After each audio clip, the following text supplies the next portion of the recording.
And to each and every one of you, happy Africa Day. It's a very great day for Africa.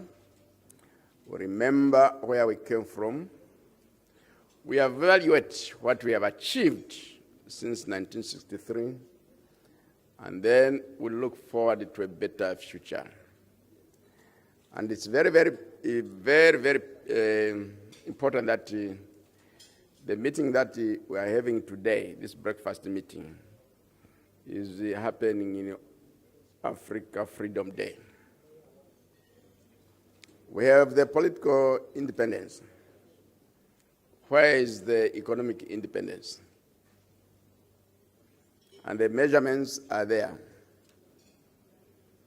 Africa is the youngest population, has the youngest population in the world, median age of 19 years.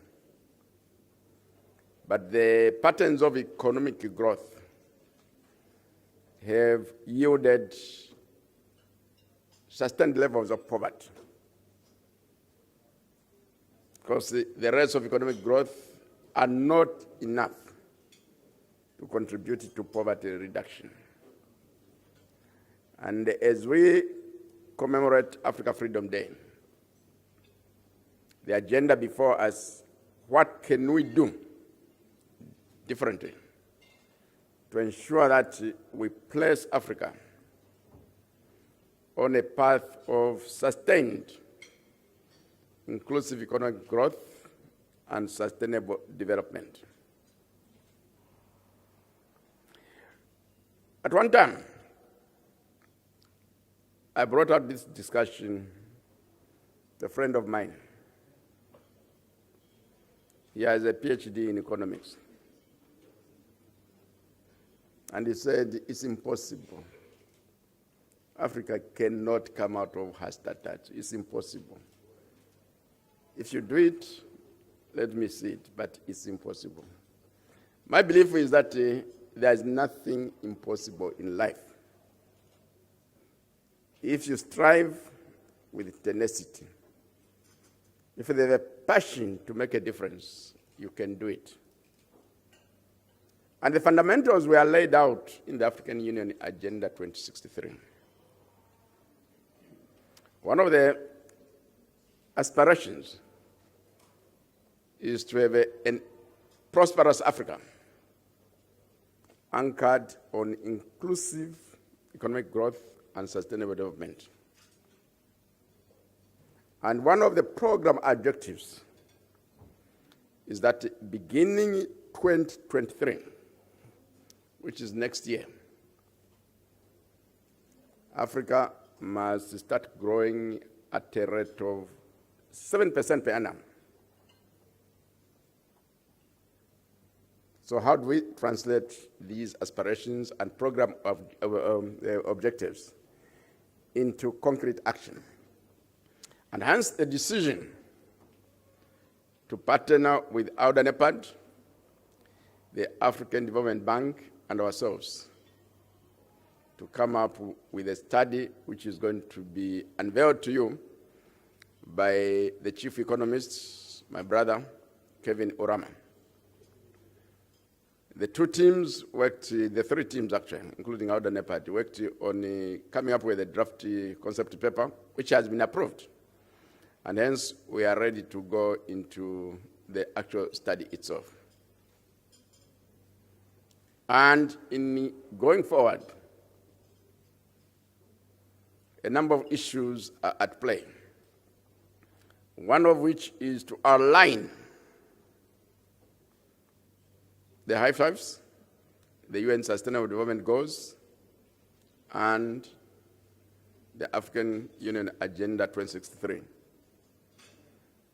We had a meeting a few days ago with my brother from ECA. And he said he looked forward to a day when we would have a joint meeting of ministers responsible for finance, economic planning, and integration, bringing together all at once the African Development Bank, the United Nations Economic Commission for Africa, and the African Union Commission. But the politics is such that these days we have separate meetings, which really eats on the time of our policymakers. But with the program activities, we are going to start the process of aligning these three initiatives. That's the first issue. The next issue is that it's a document to be used by member states on a daily basis.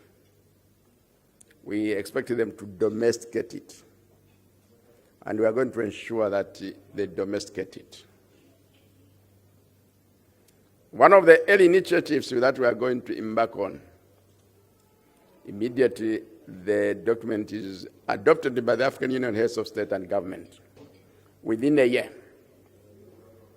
is to request one of them to come up to be the champion for Africa's inclusive growth and sustainable development.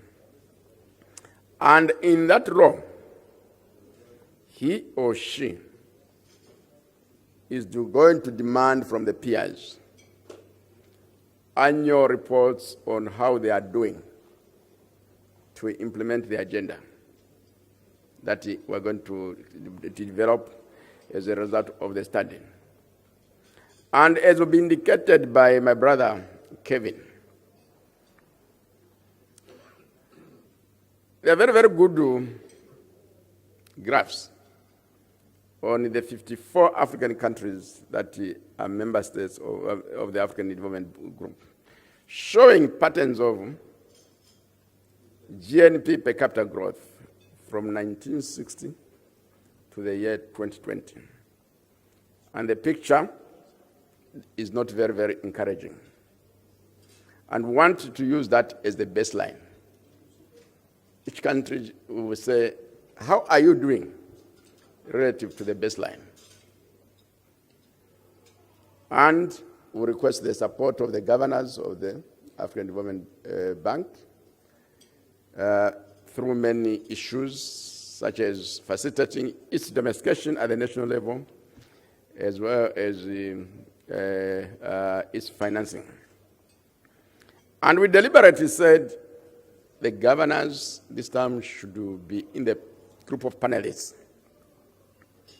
We presented the idea to another panel discussion almost about 20 days ago, and it was very, very well received. So we would like your inputs. Be frank. If there are shortcomings, tell us, because that is going to improve our performance. So these are my opening remarks, and I'll yield the floor to the Director of Ceremony. And once again, Happy Africa Freedom Day. Thank you.